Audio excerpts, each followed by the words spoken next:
दवाई।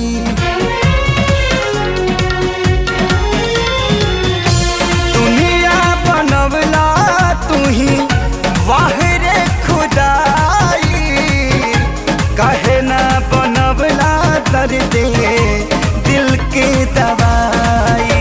सपना रहल अधूरा सोचल भइल न पूरा, गुजरीले दुख के दौर से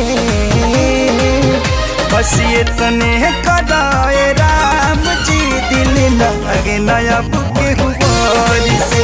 बस ये तने कदाए राम